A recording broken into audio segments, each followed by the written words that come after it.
Bonjour à toutes et à tous, c'est un plaisir de vous retrouver pour ce webinaire. Je suis David Galliana, Digital Marketing Manager chez MyFeedback et aujourd'hui, je vais vous présenter 3 dispositifs clés pour mieux connaître les clients de votre site e-commerce. Donc, je vous propose de passer tout de suite sur la présentation.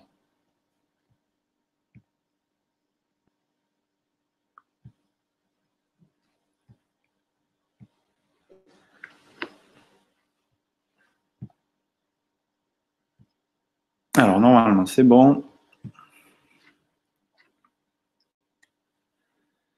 Alors, avant de débuter, quelques mots sur notre société.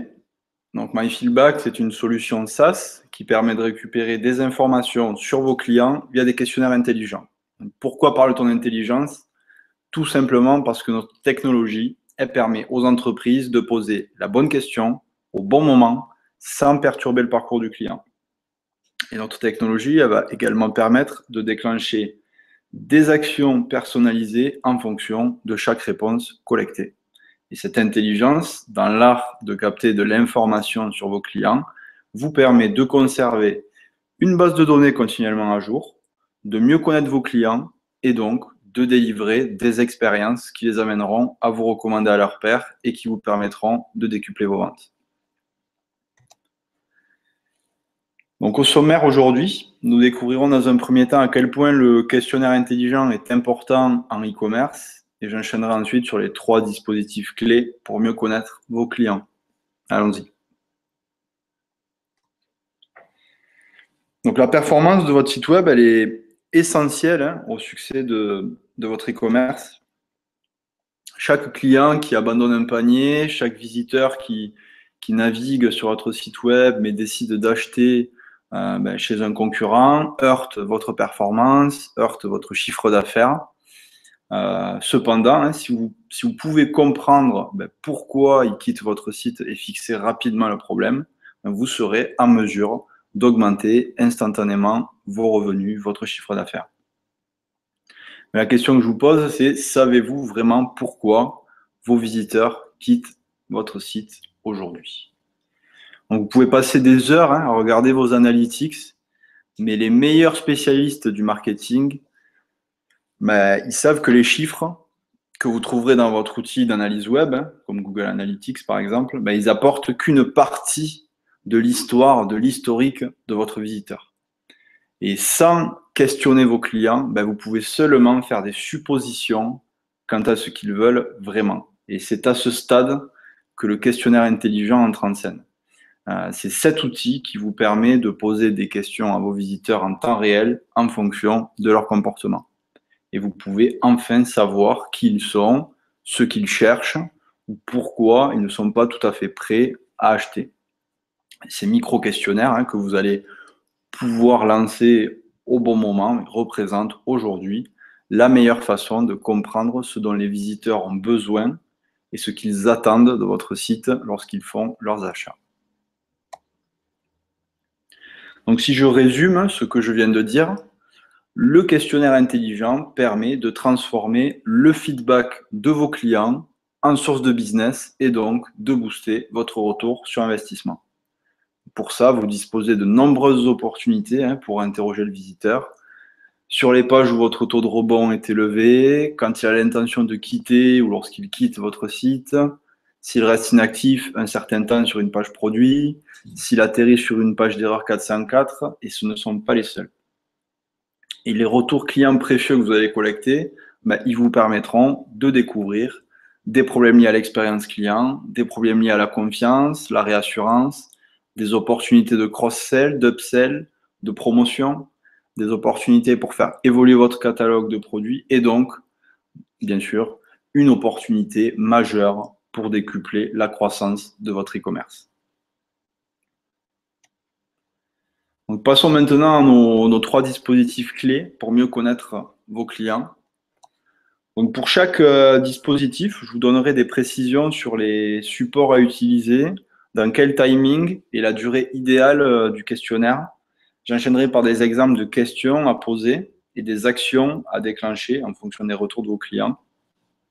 Et je terminerai à chaque fois par un lien vers le webinaire qu'il vous faut visionner si vous souhaitez approfondir le sujet, parce que l'idée aujourd'hui n'est pas d'entrer dans le détail de chaque dispositif, ça prendrait beaucoup trop de temps, mais c'est plutôt de vous donner les informations nécessaires afin que vous puissiez estimer le ou lesquels de ces dispositifs sont faits pour vous. Donc, premier exemple, le dispositif pré-achat pour mieux qualifier vos visiteurs. Donc, c'est sûrement le cas qui offre le plus de possibilités. Ce dispositif, il se déclenchera forcément et uniquement sur votre site web. Là, vous n'avez pas le choix. Concernant la façon dont le questionnaire peut se déclencher, là, ça dépend vraiment de votre approche, mais elles sont toutes quasi envisageables, que ce soit de la pop-in, du bouton, de la hello bar. Les conditions de déclenchement, elles aussi, elles varieront en fonction de ce que vous allez demander à vos visiteurs, mais vous pourrez généralement vous appuyer, et ça s'applique à tous les exemples, sur du temps passé sur le site, sur le nombre de pages visitées, la provenance de l'utilisateur, l'appareil utilisé ou un événement spécifique sur une page. Et enfin, en pré-achat, il est nécessaire de perturber le moins possible le parcours du client. Donc, ne dépassez pas les 5 questions et privilégiez, quand vous le pouvez, des micro-questionnaires de 1 à 2 questions maximum. Concernant les questions qu'il est possible de poser, là aussi, tout dépend de vos objectifs en termes de connaissances visiteurs. On a le quiz déguisé en inscription sur site, ça marche très bien. Et ça consiste à proposer une série de questions visant à mieux connaître le client, à lui proposer une inscription en fin de dispositif. Nous avons présenté des exemples dans nos webinaires précédents qui ont très bien fonctionné. C'est le cas de JustFab. Je pense qu'il est encore accessible sur leur site et pour Adidas aussi, mais c'est une branche spécifique d'Adidas. Donc, vous ne le retrouverez peut-être pas, mais dans nos webinaires précédents, on peut le retrouver sans problème. Ensuite, on a la découverte de problèmes potentiels, la compréhension des intentions ou de la perception par rapport aux concurrents qui sont dans un registre différent, de bonnes options pour améliorer continuellement l'expérience sur votre site web. Donc, au niveau des questions, ça peut être y a-t-il quoi que ce soit sur cette page qui ne fonctionne pas comme vous attendiez?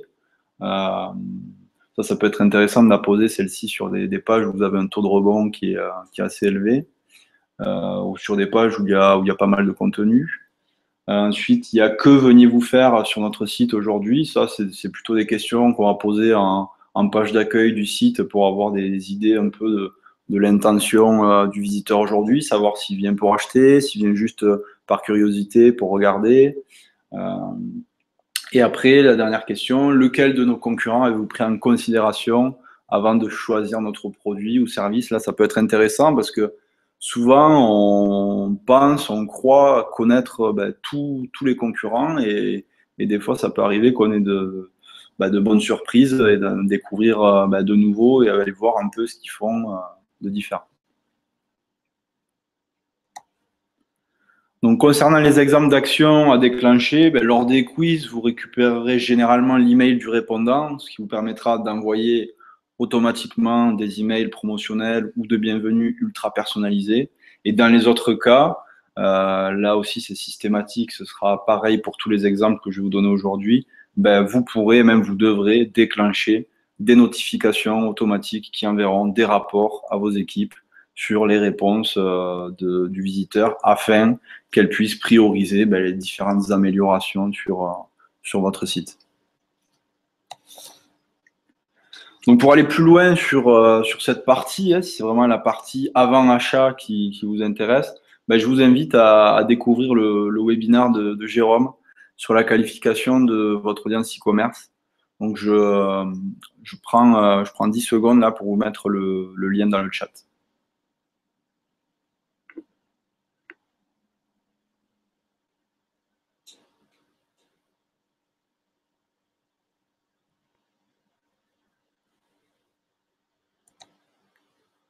Donc, deuxième exemple, le dispositif pendant l'achat pour récupérer un maximum d'abandonnistes et les transformer en clients. Donc, dans ce cas, les possibilités elles sont un peu moins larges. Quand nous sommes dans un usage qui est très spécifique et qui concerne les pages allant du panier jusqu'à la confirmation de commande. Donc là, généralement, on va utiliser une pop-in ou un dispositif de sortie de site qui, eux aussi, sont vraiment très spécifiques et efficaces lorsque un visiteur il y a un produit en panier quitte ou souhaite quitter le site.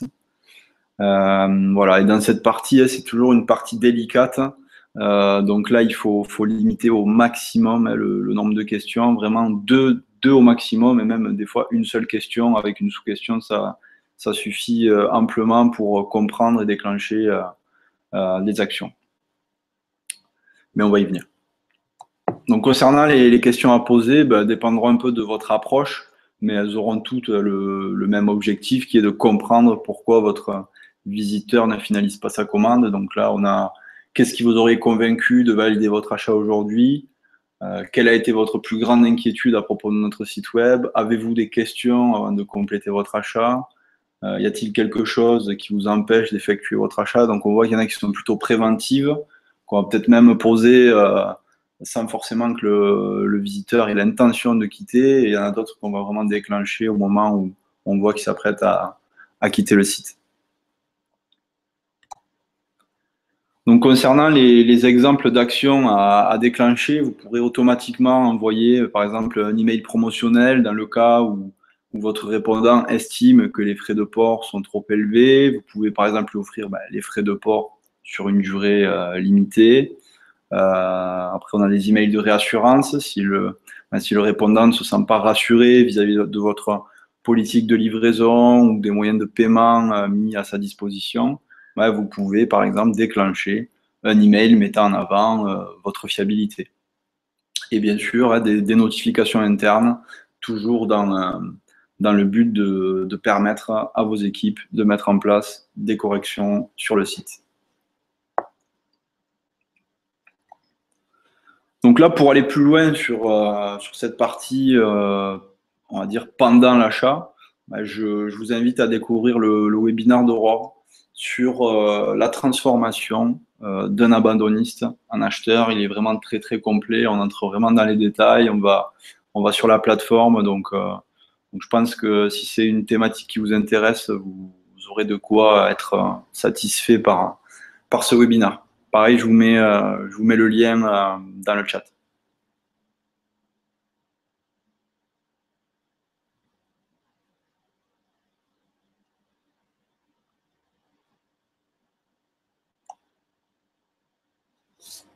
Alors, troisième exemple, le dispositif d'évaluation de la satisfaction client post-achat. Donc, dans ce cas, vous pouvez utiliser plusieurs supports selon vos préférences, selon vos besoins. Donc, vous avez votre site web pour un déclenchement pop-in après 1 à 5 secondes sur la page de confirmation d'achat. Là, c'est très ciblé, hein, il n'y a pas 50 000 possibilités.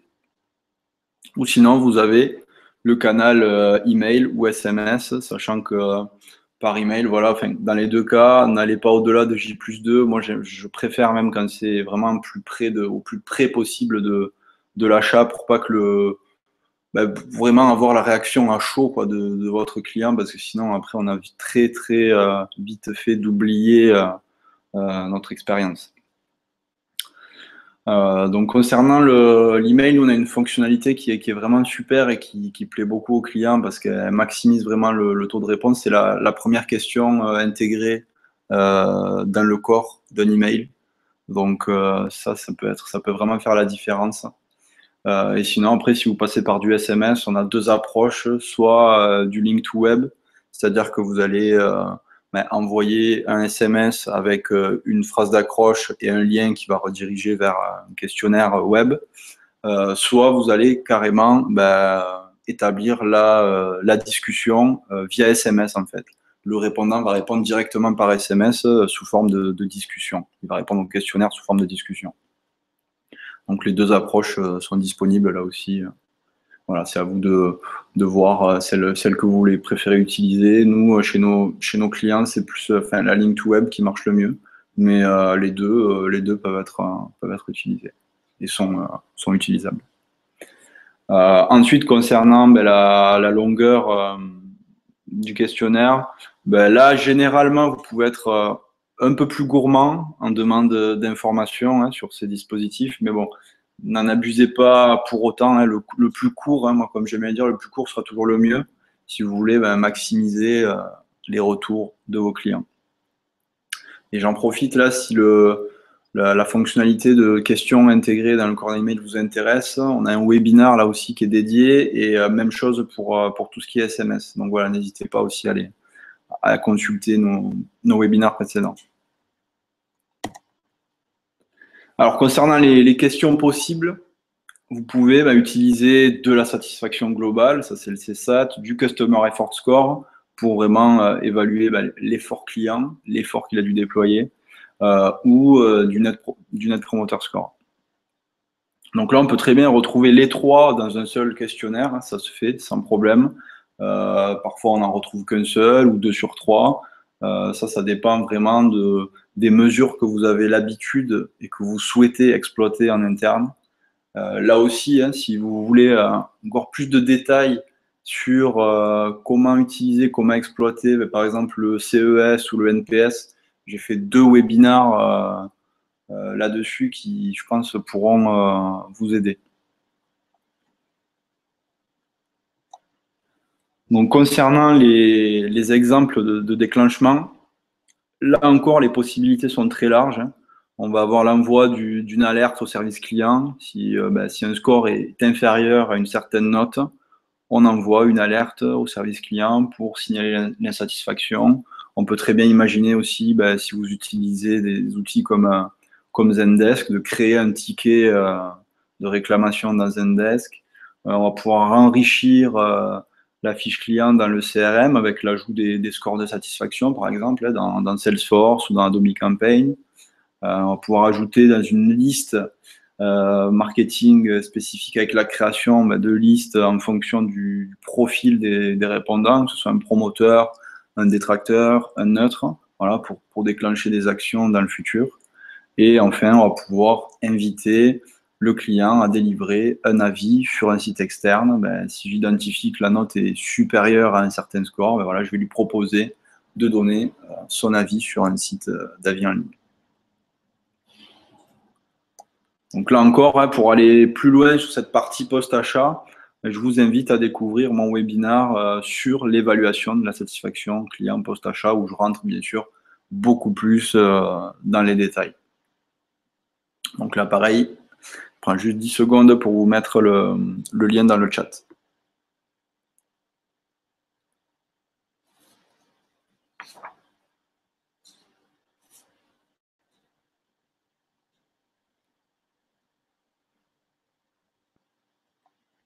Hop, voilà, donc c'est quasiment fini. Voilà, j'en profite juste pour vous rappeler que si j'ai la chance de vous délivrer tous ces conseils aujourd'hui, c'est en partie grâce à nos clients, mais aussi à nos Customer Success Managers qui sont en recherche continue de nouvelles idées à mettre en place pour répondre aux problématiques et aux besoins de nos clients.